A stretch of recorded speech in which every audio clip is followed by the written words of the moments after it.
The rainy season in the capital Jakarta this month has caused multiple floods. A recently launched website enables Jakarta's citizens to share information in order to avoid flooded areas.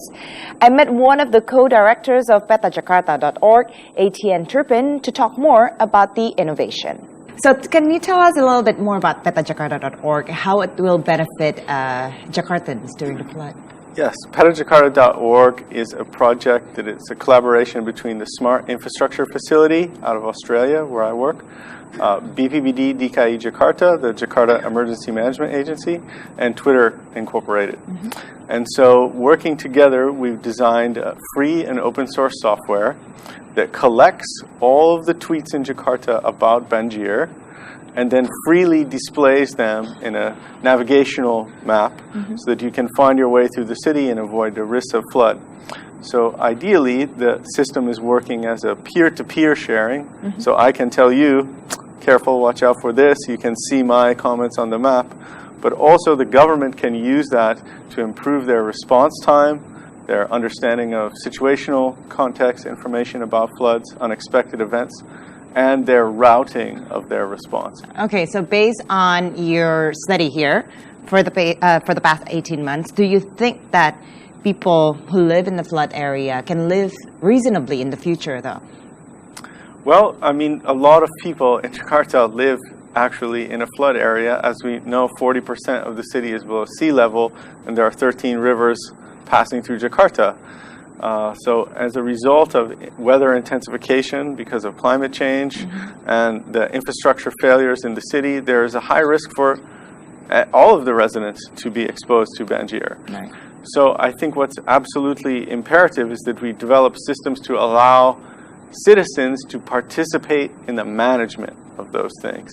We cannot just expect the government to know where all of the problems are and exactly what to do. But within the greater Jakarta area, there are 28 million people with cell phones. And if we can link those cell phones as sensors, people are much smarter than a CCTV camera. They know where the incident is. They can turn 360 degrees. They can zoom in, right?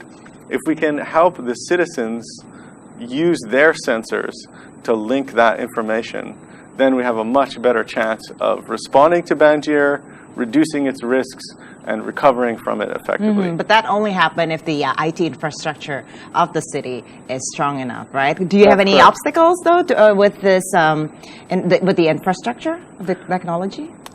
The main obstacle with respect to the infrastructure is that large construction projects can be paid for in cash. Therefore, large construction projects tend to attract high amounts of corruption. There's a lot of difficulty in tracking the spending. Were they built correctly? Have they been updated and maintained the way they should be? And so there is a lot of skepticism about massive infrastructure expenditures by banks and by city governments and by citizens. So we think that there may be other ways in addition to infrastructure improvements and maintenance, which is definitely required. Anyone who has been around Jakarta knows that the infrastructure could use a maintenance budget.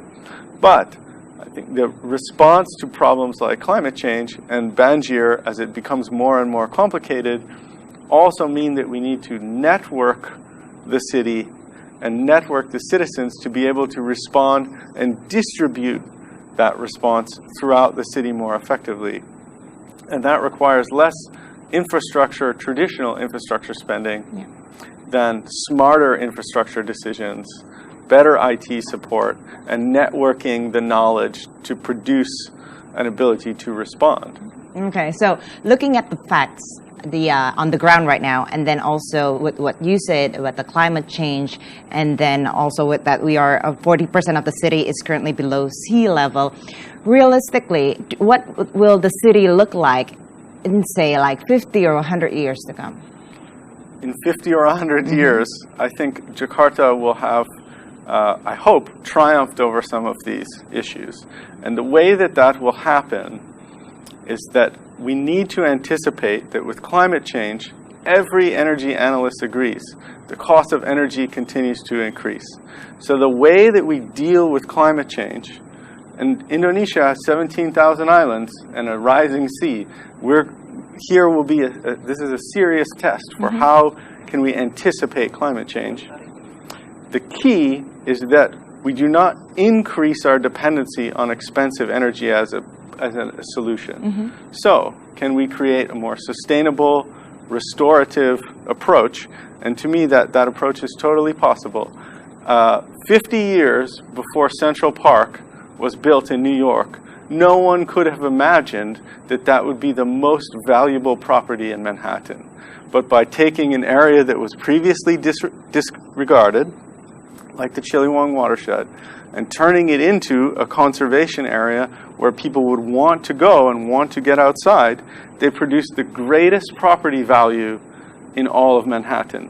What if we did to the Chiliwang what was done to Central Park in the 19th century? I would like to see that Chiliwang National Park, or like Central Park in New York. Well, as we last week, the Economic Intelligence Unit released a report naming Jakarta as the worst city, one of the worst cities in the world, and a lot of factors contributing to the title. One of them is infrastructure and also crime rates. Yeah. Do you think that floods also play a big role?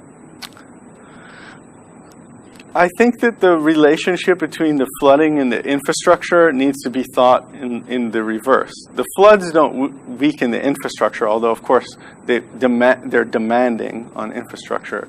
But that the infrastructure, the failure for systematic planning, integrated assessments, actual evidence-based decision-making to determine what needs to be fixed. If we were using these approaches to infrastructure investment, then the infrastructure would be improving to fix the situation with Banjir. But right now, we have the opposite.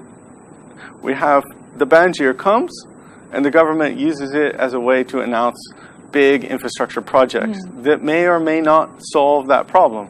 I definitely think that there is an important foresight within the government, but I want to say that they are working so hard to address the day-to-day problems within the city, to manage the traffic, to manage the waste, to manage the Banjir, that in making sure the city is there for you tomorrow morning, right, they don't have a lot of extra time to be having a long-range plan.